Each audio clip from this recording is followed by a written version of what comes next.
toy fans, Aaron here. Tonight going to take a look at the 3 3/4 inch Island Journey Rey from the Vintage Collection line. This was to be a Walmart exclusive, and for whatever reason it never happened. Luckily Entertainment Earth came and saved the day and got this thing released. So let's head to that table and check this one out. And looking at her on the card first, of course, this is the Vintage Collection, as I mentioned. Gets you the classic Star Wars logo with the Last Jedi in the middle there. Through the background, you got a very nice image of Rey walking on the island with the Millennium Falcon in the background. And through the blister, you do see the figure with the 2 included accessories. And on the back of the card, it's pretty much what you expect to see from the Vintage Collection line. Top half showing off other figures that are also available in the line, which for the time this was to be released is just that first wave of figures being shown off. The write-up off to the side is just talking about celebrating the legacy of Star Wars with these figures. Bottom half of the card is just a bunch of legal information. And looking at the figure out of the packaging, overall this is a nice figure and a very good upgrade to the 3 3/4 inch version, the Force Link version that we got with the Last Jedi line. I'm not going to get too detailed here with the differences of these figures, but right away you can see that with the Vintage Collection version, you're getting a soft goods poncho instead of that sculpted one that we got with the Force Link version. I think the soft good poncho definitely works much better for this figure. It doesn't give her that bulky look. And without the poncho on for either figure, I just think that we have a little bit better coloring detail for the Vintage Collection release. And overall, I think they just did a much better job with the figure, especially as you look through the midsection where her inner vest lays over her hip joints, unlike the Force Link version where that vest is just kind of part of the sculpting of the legs, and that articulation in there, you see the seams. As far as the head sculpt of the two figures, I think a little bit better resemblance with this Vintage Collection release.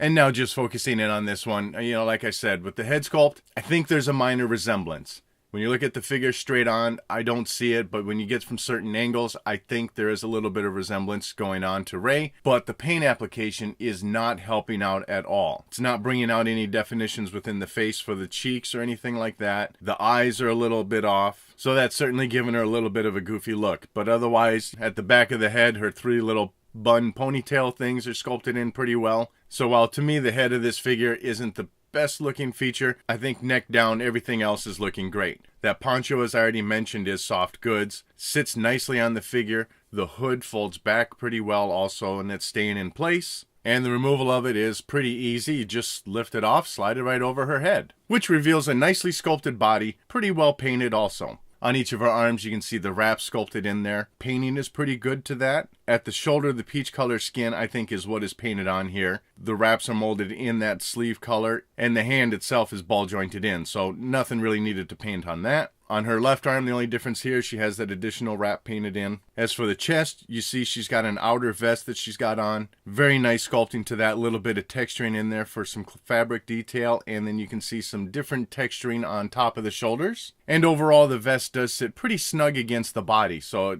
the figure's still maintaining the body shape, looking the way she should. And it is possible, I think you could peel this vest off if you want, pop the arms off, and you'd be able to slide it off. It does not seem like it's glued on. Underneath the vest, you see the little tank top that she has on. Pretty nice coloring for that, and within the bottom part of her tank top, you see the straps of her belt and holster sculpted on there. For the most part, pretty decent painting. A little bit past the lines here and there, but when you look at it from a distance and not so close like I am with the camera, it's really not that noticeable that it's bleeding off, at least on mine. The holster on the side of her right hip, it is functioning. I'll show that off in a little bit. Some small strap detailing in there, not removable or anything, just for looks. And as we get to the lower half of the figure, her pants seem pretty well represented for how the costume looked. A little bit of detailing in there above the kneecaps, and otherwise just some slight folds of fabric sculpted in there. They got the split pant legs off to the side of each leg. A little bit of flesh tone coloring, and that painting's looking pretty good. And then sculpting for her small boots that she's wearing is looking good also. Got some texturing through there, and then otherwise just a little bit of green painted in for the soles of the boots. As far as articulation, well, of course you're going to get your swiveling on the head, get a nice full 360, good side to side going there, a little bit of tilting up and down.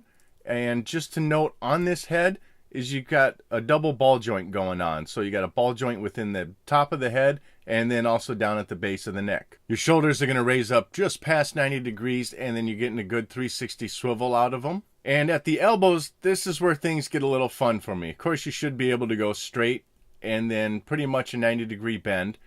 But on my right arm, for some reason, her right arm, not mine, mine works just fine, I can't bend it. It just pops right out. On mine, it looks like the plastic kind of sealed off on the inside. So yeah, my right arm doesn't work out so well. Otherwise, your hands do swivel, but no side to side or up and down movement with that. At the waist, your articulation is just on the top of that belt.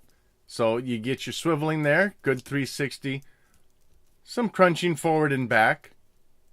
And just a little bit side to side. I don't really know that that's worth mentioning, but a tiny bit there. As far as the legs, you're not bringing them straight out 90 degrees. That shirt definitely gets in the way for that. So you're not going to sit this figure down in the falcon. Otherwise, you can get this leg to do the splits like so.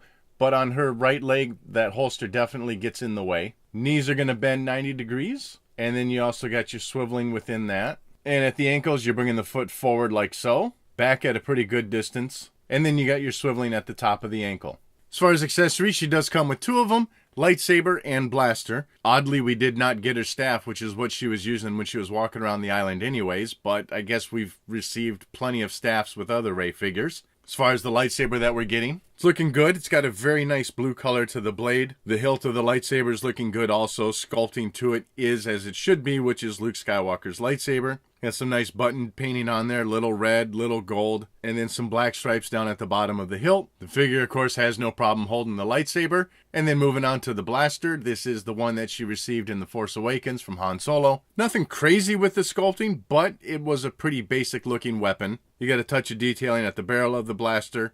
The middle section, not much going on there. Little indent or something sculpted in. And you do have some black painting on the handle of the weapon. This too also fits quite well in her hand. And then you can slide it into that holster on her right side. So overall, like I said, I think for the most part this is a really good figure. Paint application is not helping out the sculpting here, which I think otherwise is probably a better sculpt than what we're seeing. Or what is being brought out by the current paint application. But I think the rest of that figure looks really great, and I certainly like the soft good poncho that we received with this one. I just wish the elbow on my figure worked better. But since I pretty much just display these standing upright, I'm not all that worried about it. And so that wraps up this look at the Island Journey Rey. I'd love to know what your thoughts are on this figure in the comment section below. And as always, thanks for watching.